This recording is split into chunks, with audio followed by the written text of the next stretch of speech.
Shalom Bapak Ibu Saudara yang dikasihi oleh Tuhan Yesus. Apa kabarnya? Saya berharap kita semua dalam keadaan yang baik-baik saja, dan kiranya damai sejahtera dan sukacita Tuhan selalu mengalir dalam kehidupan kita. Puji Tuhan, kita bertemu lagi pada malam hari ini untuk mendengarkan renungan firman Tuhan yang diberi tema tertulis di kitab kehidupannya Tuhan. Terambil dalam Wahyu pasal yang ke-20 ayat yang ke-11 sampai yang ke-15. Pada malam hari ini kita akan baca pada ayat yang ke-12. Saya bacakan. Dan aku melihat orang-orang mati besar dan kecil berdiri di depan tahta itu. Lalu dibuka semua kitab, dan dibuka juga sebuah kitab lain, yaitu kitab kehidupan. Bapak Ibu Saudara, selagi kita masih hidup di dunia ini, mari kita pergunakan waktu yang ada dengan sebaik mungkin, yaitu hidup dalam kebenaran dan mengerjakan panggilan Tuhan dengan roh yang menyala-nyala.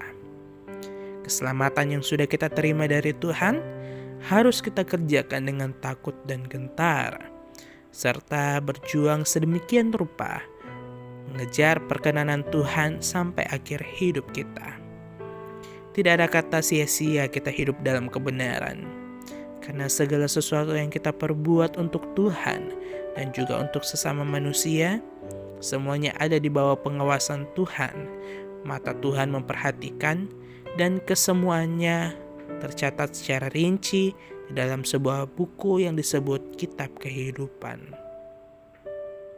Segala jeri lelah kita di dalam mengikut Tuhan, kesungguhan kita dalam melayani pekerjaannya, dan harga yang sudah kita bayar untuk mempertahankan hidup benar, selain dicatat di dalam kehidupan juga akan mendapatkan upah dari Tuhan.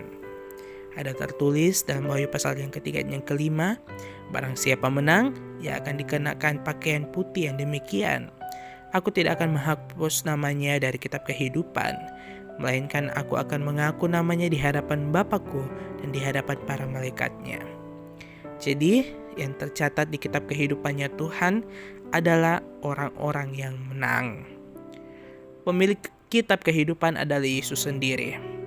Sebab kitab kehidupan juga disebut kitab kehidupan anak domba. Wahyu 21 ayat yang ke-27. Hanya mereka yang namanya tertulis di dalam kitab kehidupan anak domba itu. Dialah yang menuntun siapa yang layak tercatat namanya di kitab kehidupan. Begitu pula setiap perbuatan jahat, ketidaktaatan terhadap firman Tuhan juga tak luput dari pandangan Tuhan. Dan pada saatnya akan mendapat balasan yang setimpal perbuatannya. Galatia pasal yang ke-6 ayat yang ke-7 bagian B sampai yang ke-8. Karena apa yang ditabur orang itu juga yang akan dituainya.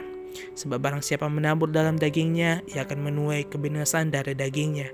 Tetapi barang siapa menabur dalam roh, ia akan menuai hidup yang kekal dari roh itu.